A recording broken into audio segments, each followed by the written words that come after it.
Hello everybody, it's Non-Scene News here, and today we've got a lot of breaking news today. So the first news is coming from China. We've got news that China is ready to strengthen cooperation with Russia and Mongolia. So China's Premier Li Guang has proposed closer three-way ties with Russia and Mongolia at a meeting on Wednesday with his counterparts from his neighbours held on the sidelines of the Shanghai Cooperation Organization, the SCO summit. Premier Li Guang stated that China is ready to work with Russia and Mongolia to further enhance mutual trust, strengthen coordination, and to promote deeper cooperation. Li Guang, China's second-ranking official, said during the meeting with the Russian Prime Minister and Mongolia's Prime Minister. So very big news. So we can expect Russian, Mongolian, and Chinese relations to further develop. So very big news. We've also got news that Russian and Chinese warship entered the Qingdao port after completing joint patrol in Asia-Pacific region. So you can see here in the bottom left corner, we can see a detachment of the Russian and Chinese navies enter the Qingdao port of the People's Republic of China after completing the fourth joint patrol in the Asian Pacific region. So very big news. It seems that the joint navy operations between China and Russia are finished at this very moment. So very big news, and I'll keep you updated if any more exercises happen. And probably one of the biggest news coming today is coming from this exact island here, which is under South Korean control. So South Korea is on maximum alert as North Korean coastal activity increases. So South Korea has raised its alert level on Pyongyang Island, so this exact island, to the maximum after detecting unusual movements from North Korea's coastal units. South Korean intelligence also reported that China has suddenly withdrawn all fishing boats from the area, so tensions on the Korean peninsula continue to rise as South Korea raises the alert level on the island to maximum due to unusual North Korean movements. So very interesting news. And if we can see here in your bottom left corner, this picture is by Yonhap News, and it shows open North Korean coastal artillery gun gates adjacent to the island. So if you can see here in your bottom left corner from the North Korean side, I don't think you can probably see this on the maps, but the North Koreans have actually opened the gates where you can actually fire your anti-tank guns and your artillery guns from. So it seems tensions in the Korean Peninsula continue to rise. And we've also got news that South Korea confirms 1,500 North Korean troops in Vladivostok. So very big news. So South Korea is stating that North Koreans right now, 1,500 North Korean soldiers are in the Russian port city of Vladivostok in Russia's far east. And this also goes kind of in hand with the next breaking updates. So if you can see here in your bottom left corner, this is unverified footage. So this unverified footage reportedly is showing the presence of North Korean units on the territory of the Russian Federation on training. So if you can see here in the bottom left corner, we can see apparently, according to this video, according to Ukrainian sources, these are North Koreans and they are training in Russia. We've also got another video, of North Korean soldiers getting equipped with Russian equipment in the far east of Russia. So very big news. So we've gotten two videos now of apparently North Koreans are now joining the fight in Ukraine and joining the Russian army. So big news. And we've also gotten the Ukrainian perspective on it. So Budanov, the head of Ukraine's defense intelligence, told the war zone that nearly 11,000 North Korean infantry troops are training in eastern Russia, and according to him, they will be ready to fight in Ukraine on November the 1st. He also mentioned that the first 2,600 soldiers of the North Koreans will be sent to the Kursk region, where Ukraine has established a foothold in the Russian Federation. According to Budanov, the North Korean troops will be using Russian equipment and ammunition. The full deployment plan is not clear, as Budanov admitted. He stated that we don't have the full picture right now. So, very big news, and it seems that North Korea, according to all the news we've got on today, is that North Korea might be joining the fight. And if it does, and there's overwhelmingly evidence that North Korea is actively sending troops, well, to Russia to help Russia fight Ukraine, then we'll just have to see what the West's response to it. And that's not even the biggest news today. Zelensky has given, it seems, NATO a choice to either join NATO or to get nuclear weapons. So a bombshell from the Ukrainian President Volodymyr Zelensky on the sidelines on the EU summit in Brussels. He stated that either NATO quickly accepts his country into the alliance, or Ukraine will once again become a nuclear power. And according to the German news agency Bild, citing a Ukrainian official, apparently to them, Ukraine has the materials and the knowledge if there is an order where they will have to create nuclear weapons. And apparently to them, it will just take a few weeks for Ukraine to get to their first nuclear bomb. So, very, very big news coming today. We've also got some news and some statements from Zelensky that he did in Brussels, but he stated that Fico must support Ukraine, otherwise Slovakia will feel the threat from Russia. Zelensky stated, and he emphasized the importance of maintaining strong relations between Slovakia and Ukraine.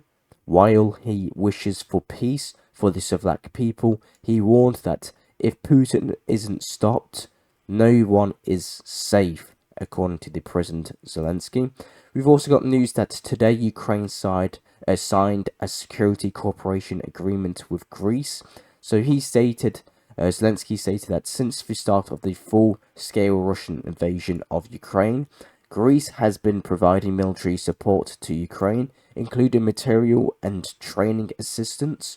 Greece will continue to greet our urgent defense needs and provide additional resources to escalate the training of our F-16 pilots and our technical personnel.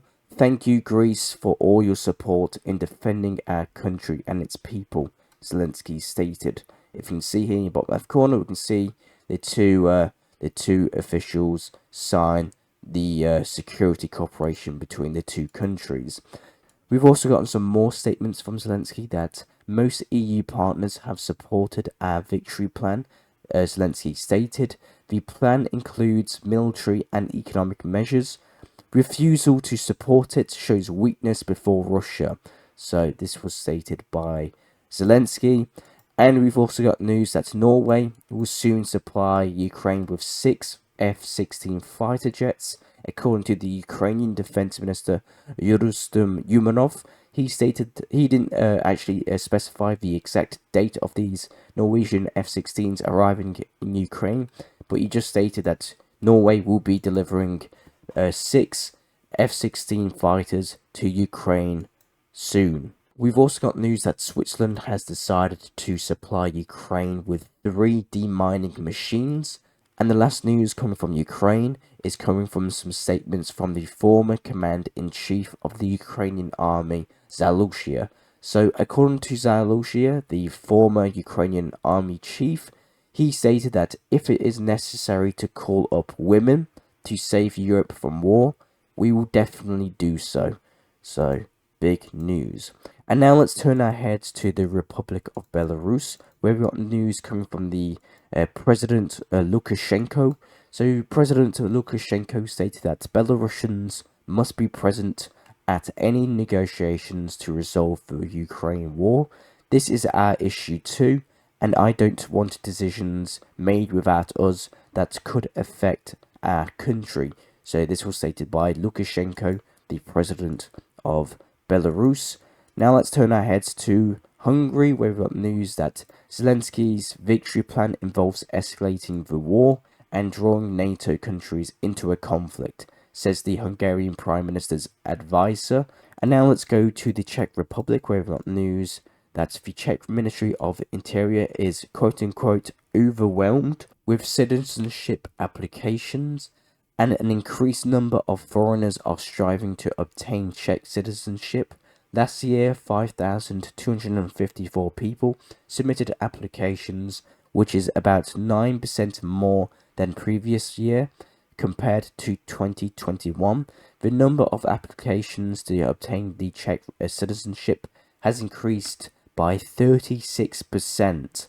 So, very big news. And now let's head to Greece, where we've got news coming from the Greek Prime Minister. So the Greek Prime Minister has warned that strict measures on migration could hurt the economy as the country needs workers. So the Greek Prime Minister noted that the EU is discussing the possibility of measures to place migrants outside of the Union, as Italy did with Albania. So again, the Greek Prime Minister has stressed that Europe needs labour. Now let's head to Turkey, where we've got news coming from the Turkish Foreign Minister.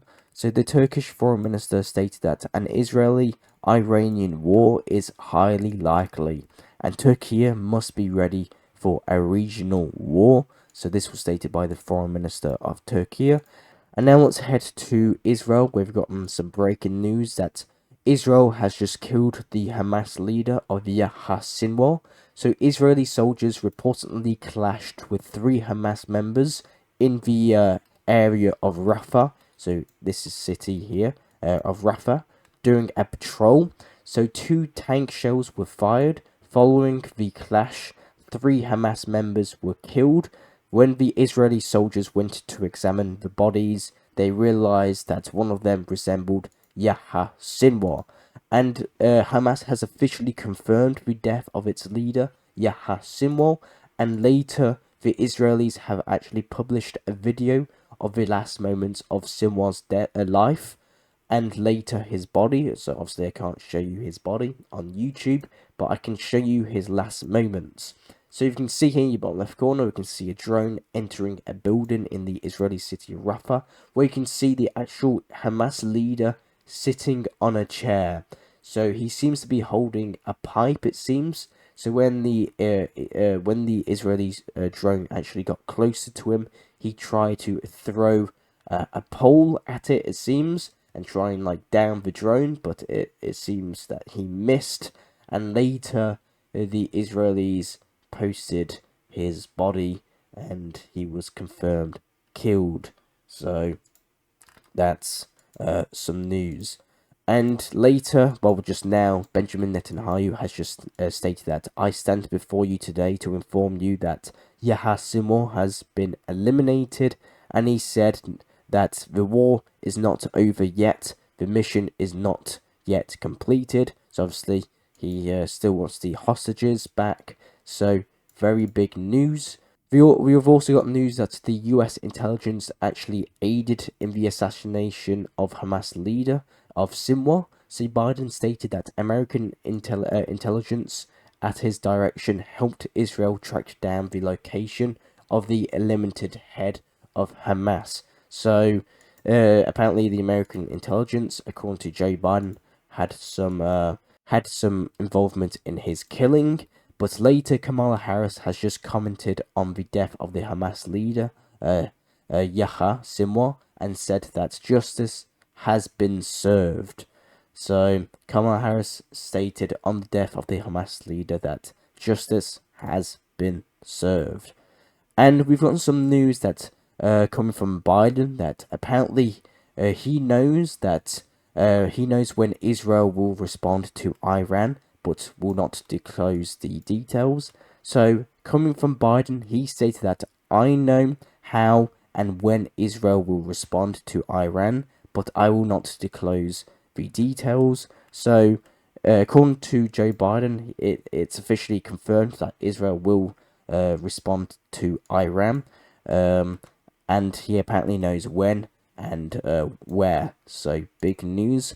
Now let's head to Lebanon. We've got news that Hezbollah has announced the transition to a new stage of escalation in its confrontation with Israel, with more details to be revealed in the coming days. So according to their estimates, the Israeli army's losses since the beginning of the ground operation in Lebanon has amounted to 55 Israeli soldiers killed and more than 500 wounded. So this is according to Hezbollah. And now let's head to Egypt. We've got news that Egypt begins preparations for deployment of troops in Somalia. So Egypt has begun preparing to deploy a military contingent to Somalia despite strong resistance from Ethiopia and a number of Somalia regions. So earlier, the Somali president openly supported the introduction of Egyptian troops. Egypt has already sent weapons and military advisors and special forces units to Somalia. Egypt intends to complete the implementations of its plans by December the 31st, the date by which Ethiopian troops must be withdrawn from the country at the request of the Somalia government. So, very big news, and it seems that tensions between Ethiopia, Somalia, and Egypt continue to rise. And if you guys remember, this must have been a couple months ago now. I did a video on Ethiopia and Somalia, and we had reports that Ethiopian heavy equipment are mounting on the Somalia border. So it seems that, God forbid, but a war might break out here. So Somalia, it seems to be demanding Ethiopian troops withdraw from the Somaliland region, which is this. So very big news, and I'll keep you updated if anything else happens in this direction.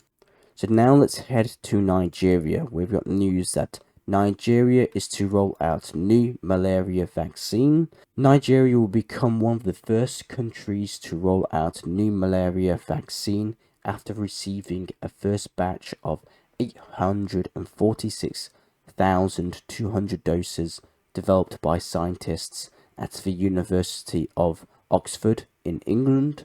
The R21 vaccination was produced by the Serum Institute of India and Novavax. The Nigerian Health Minister Mohammed says that the doses represent a significant milestone in the country's efforts to eliminate malaria from Nigeria. And now let's head to Cuba, where we've got news that Cuba's national electrical grid has experienced a comprehensive shutdown on Friday following the failure of a key power plant, resulting in a nationwide blackout, according to the country's energy ministry.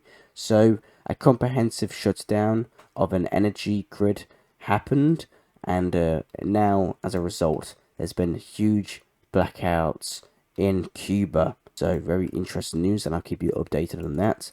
We've also gotten some statements coming from Donald Trump, the former president of the United States, and I'll just play some clips which I found on his he did a podcast, and I've gathered all the interesting clips. And if you want to watch these clips from Donald Trump, it'll be about 2 minutes.